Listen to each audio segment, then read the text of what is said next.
Hello friends, welcome back. तो thumbnail देखकर समझ गए होंगे कि अभी जो वीडियो बना रहा हूँ वो किस टॉपिक को लेकर बना रहा हूँ। एक्चुअली मैं अपने लिए एक वायरलेस माइक देख रहा था, क्योंकि वायर्ड माइक जो है वो हर समय हर जगह पे यूज़ नहीं हो सकता है। अगर घर के अंदर बैठकर वीडियो बना रहे हैं तब तो ठीक है, वायर्ड माइक जो है वो बेस्ट है।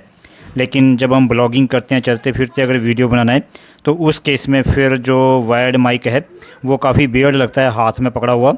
अभी देख सकते हैं जो ये वायर माइक दिखा रहा हूँ मैं, ये वायर्ड माइक है। और ये मेरे पास एक और है जो 20 फीट लॉन्ग है, बोया का। तो 20 फीट लंबा एक गुच्छा हाथ में पकड़कर चलना काफ़ी वियर्ड लगता है, काफ़ी बुरा लगता है। और सबसे ज़्यादा बुरा तो तब लगता है जब वो तारें आपस में उलझ जाती हैं और उनको फिर एक स्ट्रेट लाइन में करना फिर बड़ा मुश्किल काम होता है। तो वो टाइम वेस्टेज होती है और उसमें फिर चलते फिरते हम वीडियो बना भी नहीं सकते हैं। तो फिर मैंने यूट्यूब के ऊपर काफ़ी सर्च करा और देखा एक माइक है अवेलेबल, नारो नाम की कंपनी का चाइनीज़ माइक है जो इंटरनेट के ऊपर अवेलेबल है और काफ़ी सारी वीडियोज़ हैं उस माइक को लेकर। तो फिर सोचा क्यों ना मैं उसे मंगा लूँ। तो मैंने अमेज़ॉन पे मंगाया और अभी मैं उसकी अनबॉक्सिंग करूँगा, उसकी टेस्टिंग करूँगा और देखूँगा कि क्या वो माइक सही है या नहीं है। मैंने 3 से 4 चीज़ें देखी थी अपने लिए जब मैंने माइक डिसाइड किया था। तो सबसे पहले तो मैंने रेटिंग देखी जो कि 3.8 थी। 3.8 रेटिंग जो है वो जेन्युइन रेटिंग होती है, ना तो बहुत अच्छी है और ना बुरी है। इसके अलावा ब्लॉगिंग सिर्फ मैं करता हूँ तो मेरे लिए फिर सिंगल चैनल भी सफिशिएंट था। इसके अलावा मैंने देखा कि उसका बैटरी बैकअप जो है वो 5 से 6 घंटे का है। तो फिर 5 से 6 घंटे तो ब्लॉगिंग होती ही नहीं है, तो फिर डबल चैनल लेके फ़ायदा क्या। तो फिर मैंने सिंगल चैनल मंगाया। माइक मंगाने से पहले मैंने एक बात और देखी थी कि ये अमेज़ॉन फुलफिल्ड है या फिर वेंडर। तो ये अमेज़ॉन फुलफिल्ड था तो फिर मैंने इसको मंगा लिया, क्योंकि अगर रिटर्न करना है तो फिर दिक्कत नहीं होगी। मेरे पास S20 fan edition android phone है, तो मैंने फिर एंड्रॉयड वर्ज़न ही इस माइक का मंगाया। तो देखते हैं कि इस माइक के अंदर मुझे क्या क्या मिलता है। तो कोई भी प्रोडक्ट लेते हैं तो वारंटी कार्ड और उसके साथ फिर यूज़र मैनुअल तो ज़रूर मिलता है। तो अभी ये बॉक्स है, इससे मैं बाद में दिखाता हूँ। इससे पहले मैं दिखाता हूँ कि इसके साथ और क्या क्या मिला है। तो ये एक छोटा सा बॉक्स और है इसके अंदर, जिसके अंदर USB Type-C to A जो केबल है वो मिली है, जो कि इसको चार्ज करने के काम आएगी। इसके अलावा इसमें एक और अडेप्टर है और ये बहुत स्पेशल अडेप्टर है और ये किसी स्पेशल काम के लिए बना है। इसका मैं बाद में दिखाऊंगा क्या यूज़ होता है और एग्जैक्टली वही यूज़ होता है जो जिस काम के लिए ये बना हुआ है। तो इसके अलावा फिर मुझे जो है वो यहाँ पे और कुछ नहीं मिला, बस यही कुछ है जो बॉक्स के अंदर आया है। तो चलो मेन प्रोडक्ट जो है वो उसको अनबॉक्स करता हूँ। तो मुझे मिला है एक ये बॉक्स, और इस बॉक्स को देखकर मैं ये कह सकता हूँ कि अगर ये बॉक्स गिरेगा तो ये क्रैक हो जाएगा। मतलब इसकी क्वालिटी जो है वो कुछ इस तरह से बनी हुई है। इसके अंदर एक रिसीवर है और एक ट्रांसमीटर है। जो ट्रांसमीटर है वो तो चार्जेबल है, लेकिन जो रिसीवर है वो चार्जेबल नहीं है, क्योंकि वो मोबाइल के साथ डायरेक्ट कनेक्ट होता है और मोबाइल से उसे पावर मिल जाती है। अब मैंने जो इसके रिव्यूज़ देखे हैं तो सिंगल चार्ज में जो ट्रांसमीटर है वो 5 घंटे तक का बैकअप दे देता है। कोई 6 घंटे कहता है, कोई 7 घंटे कहता है। लेकिन अगर ये 5 घंटे का भी बैकअप दे देगा तो ये मोर देन अनफ़ है। तो चलो मैं इसकी टेस्टिंग देखता हूँ। और इसके ऊपर एक सिंगल बटन है, वही बटन जो है वो मल्टीपल ऑपरेशंस के काम आता है। मतलब noise cancellation, echo mode, power off, mute वगैरह सब कुछ उसी बटन से करेंगे। तो चलो इसकी मैं टेस्टिंग करके देखता हूँ कि ये क्या ठीक है या नहीं है। अभी जो मैं माइक लगा रखा है वो बोया का 20 फीट लॉन्ग वायर्ड माइक है। तो अभी रिकॉर्डिंग जो वो उसमें से आ रही है, लेकिन अब इसके बाद जो मैं रिकॉर्डिंग करूँगा वो इस वायरलेस माइक से करूँगा। तो मैंने अपना जो माइक है वो अटैच कर लिया और पावर ऑन कर दिया इसको। लाइट देख सकते हो ग्रीन कलर की जल रही है। तो अभी मुझे नहीं पता कि आवाज़ जो है वो मेरा फ़ोन का इंटरनल माइक कैच कर रहा है या फिर इस फ़ोन के थ्रू आ रही है। तो इसके लिए मैं 2 तरह की टेस्टिंग करूँगा। एक टेस्टिंग में तो मैं क्या करूँगा कि ये वाला जो अडेप्टर आता है साथ में, ये 3.5 टू टाइप सी अडेप्टर आता है, इस बॉक्स के साथ आया था। तो इसको मैं लगाऊंगा, ये स्पेशल अडेप्टर है और यही काम करेगा। इसको मैं लगाऊंगा ट्रांसमीटर के साथ और ईयरफोन को अपने कान में लगाऊंगा और देखूंगा कि क्या आवाज़ आ रही है मेरे कान में या नहीं आ रही है। तो अगर मुझे आवाज़ सुनाई दे रही है इस ईयरफोन के थ्रू तो इसका मतलब है कि ये जो ट्रांसमीटर है ये काम कर रहा है। और दूसरा टेस्ट करूंगा जिससे श्योर हो जाएगा कि ये 100% काम कर रहा है। तो उसके लिए मैं क्या करूंगा कि मैं एक डिस्टेंस बनाऊंगा 10 या 12 मीटर की। कंपनी क्लेम करती है 20 मीटर का, कि 20 मीटर की डिस्टेंस से आप अगर वीडियो बनाते हो तो ये कैच कर लेता है सिग्नल।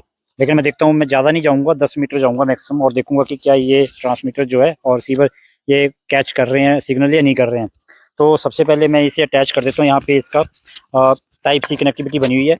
एक बात और, ये जो डिवाइस है ये सिर्फ टाइप सी जो फ़ोन आते हैं उनके साथ ही काम करता है। अगर माइक्रो यूएसबी पोर्ट है तो फिर उसके साथ काम नहीं करेगा ये। तो अभी मैं देखता हूँ, इसे मैं अटैच कर ले रहा हूँ अपनी शर्ट के कॉलर के साथ और ईयरफोन लगा ले रहा हूँ मैं अपने कान में। तो आवाज़ मेरे कान में आ रही है और बहुत अच्छी तरह से आ रही है। तो इसका मतलब है कि ये काम कर रहा है। अब मैं डिस्टेंस बनाऊंगा और देखूंगा कि ये काम कर रहा है या नहीं कर रहा है। तो अभी मैं उल्टी साइड जा रहा हूँ और मुझे इसकी आवाज़ जो साफ़ सुनाई दे रही है। तो मैं अभी अप्रॉक्सीमेट 10 मीटर आ गया हूँ। तो 10 मीटर पे मुझे ईयरफोन के थ्रू जो है आवाज़ बिल्कुल साफ़ सुनाई दे रही है। तो इसका मतलब है कि ये सिग्नल जो है काम कर रहा है और मेरा ईयरफोन जो है वो एक्टिव है। तो ये तो कंफर्म हो गया कि जो ये माइक्रोफ़ोन है ये काम करता है। और एक सबसे बड़ी बात बता दूं, मेरे पास Samsung S20 fan edition phone है। तो ये USB टाइप सी कनेक्टिविटी के साथ आता है। तो इसके साथ किसी भी तरह की कोई थर्ड पार्टी ऐप यूज़ नहीं कर रहा। ये डायरेक्ट जो कैमरा है उसका जो ऐप है उसके थ्रू काम कर रहा है ये। मतलब मुझे किसी दूसरी ऐप की ज़रूरत नहीं है। इसके ऊपर लिखा भी हुआ है बॉक्स के ऊपर कि ये ओपन कैमरा जो थर्ड पार्टी ऐप है उसके साथ कई मोबाइल जो है सपोर्ट करता है।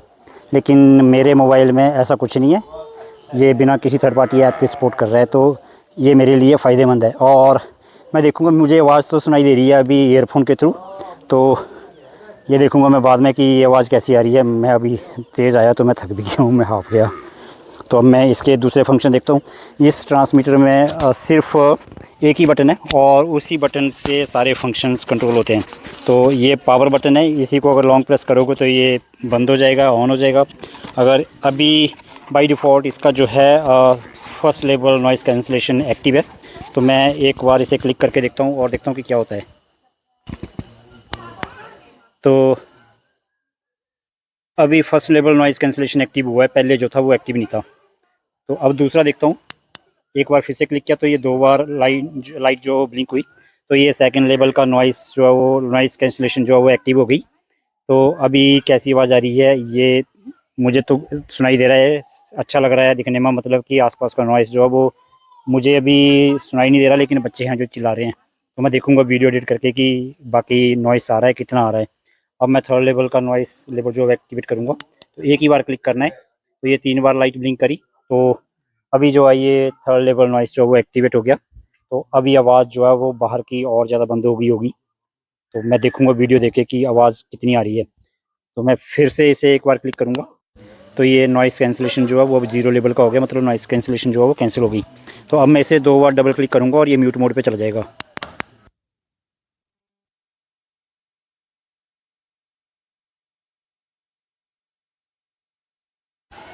तो अभी मुझे आवाज़ आ रही है और ये अनम्यूट हो चुका है। अब इसे मैं 3 बार डबल क्लिक करूँगा तो ये इको मोड में चला जाएगा। तो अभी इको मोड पे चला गया है। ऐसा लग रहा है जैसे गाना गाने के लिए यूज़ होता है ना, तो उस तरह से फिर इस मोड को यूज़ कर सकते हो।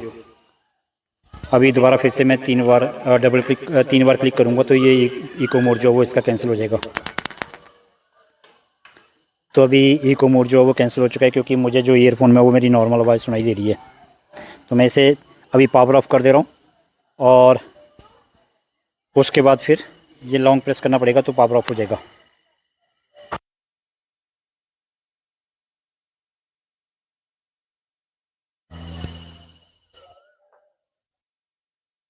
तो मैंने पावर ऑफ किया था, बीच में बोला नहीं मैं, लेकिन अब मैंने पावर ऑन कर लिया है। तो यही इसकी क्वालिटी है और मेरे हिसाब से ये अच्छा प्रोडक्ट है। जिस रेंज में मैंने ख़रीदा है, जिस प्राइस रेंज में मैंने ख़रीदा है, उस प्राइस रेंज में ये बहुत अच्छा प्रोडक्ट है। ये सिंगल चैनल के साथ ख़रीदा था मैंने और इसकी कॉस्ट जो थी अमेज़ॉन पे 1600 के आसपास मुझे पड़ी थी। तो ये मेरे लिए अच्छा है। इसमें ड्यूल चैनल 2500 का आता है। तो जिस प्राइस सेगमेंट में ये है उस प्राइस सेगमेंट के हिसाब से ये अपनी वैल्यू को जस्टिफाई करता है। तो अगर वीडियो अगर अच्छा लगा हो तो लाइक करना, शेयर करना और चैनल को अगर सब्सक्राइब नहीं किया तो चैनल को ज़रूर सब्सक्राइब करना।